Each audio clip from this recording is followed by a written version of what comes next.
Les femmes de la maison s'achetèrent toutes des tambourins, des bendir et des tambours de basque. Chacun de ces instruments avait sa forme, son langage particulier.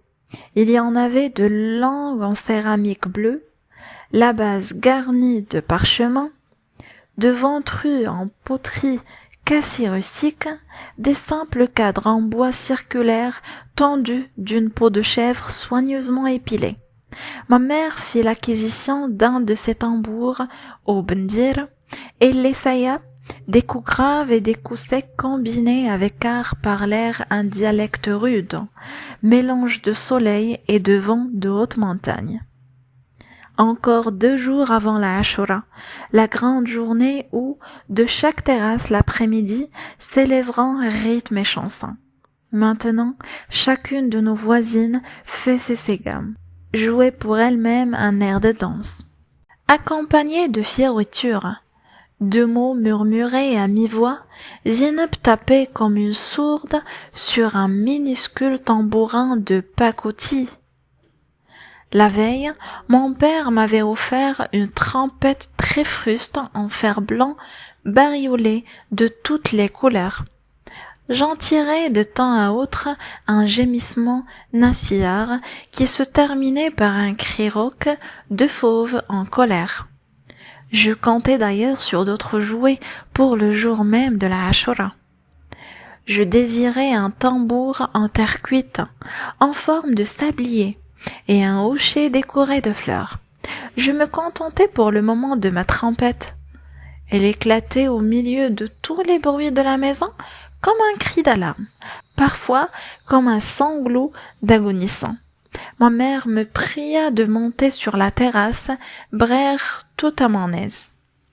Dans toute la ville, les femmes essayaient leurs tambourins. Un bourdonnement sourd couvrait l'espace. Je gonflais mes joues et soufflais de toutes mes forces dans ma longue trompette. Le sang s'étrangla et j'eus l'impression d'entendre un bébé qui perce ses premières dents. Le chat de Zineb somnolait au soleil. Il fit un saut d'épouvante, faillit perdre l'équilibre, tomber du haut du mur, sa demeure favorite. Il m'abandonna la terrasse et s'engouffra dans une gouttière. Une tête inquiète surgit du faîte d'un mur mitoyen et disparut. Ma mère me rappelait déjà. Je descendis pour la rejoindre. Un de tes camarades envoyé par le maître d'école t'attend dans le patio, me dit-elle. Prends tes babouches et va le rejoindre. Le frère a besoin de toi. J'abandonnai ma trompette avec regret et dégringolai l'escalier pour retrouver mon condisciple. C'était Hamoussa Pouachiche, l'élève le plus petit de taille de l'école. Il s'appelait de son vrai nom Azouz Brada. Il me recommanda de me dépêcher. L'équipement des lustres pour la nuit de la Ashura réclamait le concours de toutes les mains. Il fallait venir travailler comme les autres au lieu de jouer à la trompette. Nous arrivâmes au site. J'embrassai la main du maître et m'installai au milieu d'un groupe chargé de découper des mèches minuscules dans un carré de vieilles cotonnades blanches. Usés à la limite de l'usure, d'autres élèves s'emparèrent des mèches roulées avec soin, les agrafaient par le milieu à une lamelle de fer blanc. Le bout libre de la lamelle de métal formait un crochet et devait reposer sur le bord d'un verre rempli moitié d'eau, moitié huile d'olive. Les grands, suspendus à une échelle branlante, accrochés aux auvents des fenêtres et au plafond de la salle d'école, des lustres en fer forgé. De concept très simple, ces lustres étaient formes d'un ou de plusieurs cerceaux reliés entre eux par des tiges rigides. À ces cerceaux venaient se coller des cercles étroits où seraient logées les petites veilleuses, des vers ordinaires munis d'une mèche qui nageait dans l'huile. Pour obtenir un bel effet, les élèves mélangeaient à l'eau des veilleuses des poudres de couleurs diverses. Quand j'arrivai, les lustres étaient loin d'être entièrement garnis. Les verres s'entassaient dans un seau. Les poudres de couleur en petits paquets reposaient dans les babouches du frire et les lamelles de fer blanc traînaient partout sur les nattes. Nous travaillâmes activement. Hamoussa se coupa le pouce avec une lamelle et partit se faire soigner chez lui en pleurnichant doucement. La plupart des élèves travaillaient avec ardeur. 5 ou 6 seulement, parmi les plus turbulents, aillaient d'un groupe à l'autre, s'agitaient en tous sens, provoquaient ça et là quelques disputes. Notre tâche fut terminée avant le coucher du soleil. Avant de quitter l'école, nous chantâmes des chants en l'honneur du prophète et récitâmes en chœur quelques versets du Coran. Le maître prononça avec ferveur les invocations pour attirer la bénédiction sur nous, sur nos parents et sur l'ensemble de la communauté musulmane. Il n'a point oublié dans ses prières le sultan prince des croyants. Qu'Allah prolonge son existence et l'aide à supporter le lourd poids du royaume. Nous restâmes silencieux à attendre que le maître nous fît signe de partir. Mon tour vint assez rapidement. Je baisai la main du maître, enfilai mes babouches et sortis. À la maison, je trouvai ma mère très ennuyée. Il n'y avait plus de pétrole dans la lampe. Ma mère avait oublié d'en faire acheter. Je lui ai proposé de faire sa commission. Elle refusa. Driss le Oued rentra. Ma mère descendit au premier. Je l'entendis chuchoter sur le palier de Rahma. Le pas de Driss le Oued retentit de nouveau dans l'escalier. Il avait accepté de rendre service à ma mère. De la rue me parvient la voix grêle d'un vendeur de bougies. Des bougies et des allumettes, criait-il. Nous ne nous servions plus de bougies. C'était bon pour les gens pauvres, sans argent. Ceux qui ne peuvent se payer une belle lampe munie d'une glace pour refléter la lumière. Bon aussi pour les personnes arriérées qui craignent les explosions, la fumée et la mauvaise odeur. Autant d'inconvénients qui n'existent que dans leur imagination. La nuit tomba brusquement. Nous attendions impatiemment le retour de notre voisin pour éclairer la chambre. Quelqu'un toussa à la porte d'entrée de la maison. Driss le Oued demanda s'il n'y avait personne sur son passage. Ma mère se précipita chez Rahma, ramena sa bouteille à moitié pleine de pétrole à la lumière d'un bout de chandelle. Elle dévisa le bec, remplit la lampe, nettoya la mèche de son charbon et alluma. « Soirée de bénédiction, lui dis-je. Que ta soirée soit bénie, me répondit ma mère. Lalla Zoubida appela la Lakenza du rez-de-chaussée. Bénie soit ta soirée. Pourrais-tu me donner un brin de menthe? Sidi Mohammed va te le porter. Ma mère me donna quelques branches de menthe très parfumées. J'allais fièrement les offrir à la chouafa. Je la trouvai dans le patio. Une odeur d'encens, de benjoin et de bien d'autres aromates alourdissait l'atmosphère. J'étais persuadée qu'une assemblée de démons, attirés par toutes ces odeurs, se tenait dans la pénombre. La Lakenza, pour me remercier, me mit dans le creux de la main une poignée de grains de sésame. Je pensais que c'était là une part d'un repas mystérieux offert au génie par la sorcière. J'y goûtai, du bout de la langue, le goût de sésame n'avait rien de suspect. Je mangeai, les grains se collaient autour de mes lèvres.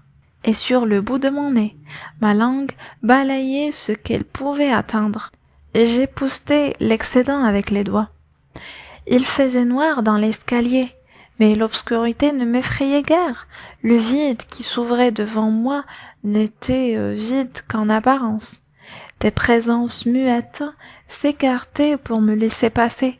Lorsque j'aurai l'âge requis, toutes ces présences se découvriront à mes yeux de voyants. Je lui tenais de longs discours, lui posais 1000 questions auxquelles il répondait rarement. Il souriait à me voir si excitée. Nous terminâmes nos emplettes par l'achat d'une cierge, du livre de poids. La rue Bab Moulay Idriss débouche dans le quartier des fabricants de ceintures brodées et des marchands de fruits secs. Près d'un pied de vigne séculaire s'ouvrait la boutique de Sidi Abdelrahman le coiffeur. Le Ma'allim Bnou Achir occupait la boutique qui lui faisait vis-à-vis, chacun avait sa clientèle. Les deux barbiers ignoraient la concurrence. Mon père venait se faire raser les cheveux depuis son installation à Fès dans la boutique de Sidi Abdelrahman. Les barbiers participent à de nombreuses cérémonies familiales. À ma naissance, mon père, montagnard, transplanté dans la grande ville, désirait néanmoins fêter dignement mon arrivée au monde. Si Abdelrahman lui fut d'un excellent conseil. Il vint, selon l'usage, accompagné de ses deux apprentis, placer les invités et faire le service pendant le repas. Lors de ma première coupe de cheveux, mon père eut recours à ses soins et fit encore grand cas de ses avis et recommandations. Je n'aimais pas si Abdelrahman. Je savais qu'il serait chargé de me circoncire. Je redoutais ce jour. Je sentais des frissons me parcourir l'épiderme quand je le voyais manier le rasoir ou les ciseaux. Nous le trouvâmes occupé à pratiquer une saignée. Le client présentait sa nuque rasée. Si Abdelrahman se penchait sur le cou du patient, je détournai les yeux de ce spectacle. Si Abdelrahman planta 2 ventouses en fer blanc derrière la tête de l'inconnu et nous souhaita en termes courtois une heureuse journée. Je vois, dit-il, que ce jeune homme a été gâté. Un tambour, une trompette, un magnifique chariot et un cierge. Et il est vrai que le cierge est destiné aux frais. Il faut toujours être très bien avec son maître. Sinon, gare à la baguette de Gnacier. Tout le monde se mit à rire. Je rougissais d'indignation. La baguette de Gnacier n'a rien de risible. Ces messieurs n'en avaient jamais reçu sur la plante des pieds, au point de ne pouvoir se tenir debout. Ils pouvaient rire. La baguette de Gognacier inspire à ceux qui la connaissent un sentiment de crainte et de respect.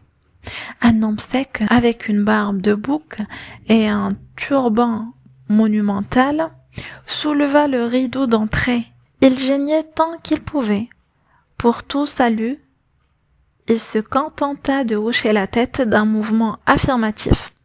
Il s'écroula entre les accoudoirs d'une chaise rigide et continua à geindre. « Tu me parais encore bien fatigué, oncle Hamed. Puis-je t'être utile? C'est Abdelrahman, je vais mourir. » Ne prononce pas de telles paroles indignes d'un musulman. Allah seul connaît les secrets de la vie et la mort. Quoi souffres-tu? Je ne souffre pas, seulement la nuit, ma respiration devient courte. J'étouffe, et mon cœur se gonfle d'angoisse. Il te faut un fortifiant. Oncle Hamed, je connais une recette très efficace. Pourras-tu t'en souvenir? Ma mémoire est intacte. C'est le cœur, te dis-je, qui faiblit. Donne-moi vite cette recette. Elle est simple. Demande aux gens de ta maison de faire frire dans un beurre un oignon blanc finement haché. Mélange cet oignon frite 2 cuillères de miel, de l'anis et des grains de sésame. Ajoute du gingembre et de la cannelle. Parfume l'ensemble avec 3 clous de girofle. Si tu absorbes une bouchée chaque matin de ce remède, tes malaises disparaîtront. Si Abdelrahman, Dieu te récompensera le jour du jugement. Je savais que ta sagesse me serait d'un grand secours. Je m'en vais acheter les ingrédients à l'heure et à l'instant.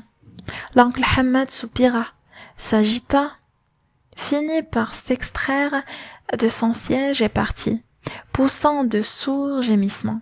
Si Abdelrahman vérifia l'adhérence des ventouses qu'il avait posées sur la nuque de son mystérieux client. Aujourd'hui, mon aide est absent et l'apprenti en prison. Pour je ne sais quel méfait, je suis seul à travailler, expliqua Si Abdelrahman. Il continua, s'adressant à mon père. J'espère, M'allim Abdeslam, que tu n'as rien de bien important à faire. J'en ai pour un moment à pratiquer cette saignée. J'en ai fait une hier à l'un de tes amis, Moulay Al-Arbi Alaoui, le babouchier. Cet homme me plaît, toujours digne, sobre de paroles et de gestes. Ce qui m'étonne, c'est qu'il n'ait point d'enfant. Peut-être a-t-il une femme trop âgée? Les gens de ta maison doivent connaître la femme de Moulay Al-Arbi. On raconte que c'est une shérifa au cœur généreux. Grâce à son aide, Moulay Al-Arbi a pu payer ses dettes et remonter son atelier. Je sais que ses affaires sont maintenues très prospères. Mon père écoutait, indifférent. Si Abdelrahman repassait un rasoir, se penchait sur la nuque du passant aux ventouses, rangé de menus objets dans un tiroir. Installé sur la banquette entre deux accoudoirs, en bois tourné, les pieds dans le vide, je regardais la natte usée qui tapissait le mur, les panoplies de rasoirs et de miroirs à main. J'admirais les majestueuses cathèdres de mariées peintes de couleurs fanées. Déjà si Abdelrahman reprenait son monologue. Ne crois-tu pas qu'il devrait songer à prendre une nouvelle épouse? Le moment n'est peut-être pas encore venu, mais je suis sûre que les affaires de Moulay Al-Arbi iront en s'améliorant. Il fabrique d'excellentes babouches de femmes, d'une richesse de matière, de décors et de couleurs vraiment étonnantes. Ces articles jouissent toujours d'une grande faveur auprès de la clientèle féminine. Il n'y a que les femmes pour faire la fortune des uns ou les ruines des autres. Il paraît que dans certains pays, les femmes vont même se faire arranger les cheveux chez le coiffeur. Que ne suis-je né dans un de ces pays fabuleux? Si Abdelrahman exhala un lent soupir de regret et reprit. Je n'ai point le droit de me plaindre. Je suis le coiffeur attitré de plusieurs familles de notre haute société. Elles sont généreuses. Dieu saura les récompenser. Louange à Dieu. Un nouveau visiteur fit son entrée. Le salut sur vous, dit-il. Sur vous le salut. La miséricorde et la bénédiction d'Allah, répondit Si Abdelrahman. Mon père remua les lèvres. Le client, aux ventouses, toussa à 3 reprises, cracha quelque part de se figea dans sa pose rigide. Il nous tournait le dos. J'apercevais les franges de sa barbe qui dépassaient sur le côté, ses oreilles d'un rouge cerise rassemblées à des fleurs étranges. Il devait être assez âgé et travailler à voir la couleur de sa nuque au champ ou dans un des multiples jardins qui entourèrent Fès. Il cessa de m'intéresser. Je regardais le nouveau venu, jeune, la peau d'une blancheur de cire, les sourcils bien fournis et la barbe plus noire que l'aile du courbeau. Son visage rayonnait de douceur. Il prit place sur une sorte d'estrade assez élevée, qu'il faisait face à la porte de la boutique. Si Abdelrahman, tout en vaquant à de mystérieuses besognes, ne cessa de lui prodiguer les sourires et les mots aimables. Lorsque le jeune homme se fut installé, le coiffeur poussa 1 ou 2 hennissements pour manifester sa joie et entama la conversation. « Comment va ton vénéré père? Sidi Ahmed, Dieu le conserve en parfaite santé et multiple ses biens. Souffre-t-il toujours de son genou? Cela va mieux? J'en suis fort heureux. J'en suis très heureux. très heureux. Mon engouement a dû agir. Il a même agi au-delà de mes espérances. Et toi, mon fils, laisse-moi te féliciter, te souhaiter bonheur et joie. Oui, je sais déjà, je sais peu de choses en vérité. Ton père m'entretient parfois à ton sujet. Il m'a annoncé l'heureux événement. Tu épouses la fille de Si Omar le notaire. Pendant tout ce monologue, le nommé Si Ahmed ouvrit la bouche plusieurs fois, tenta de placer un mot, mais Si Abdelrahman devinait ses réponses et lui épargnait la fatigue de les formuler. Le barbier poursuivait. Si Omar est un homme de Dieu, dans une époque où s'étale la corruption, l'injustice, l'avidité, c'est un bienfait d'Allah de rencontrer un homme comme Si Omar.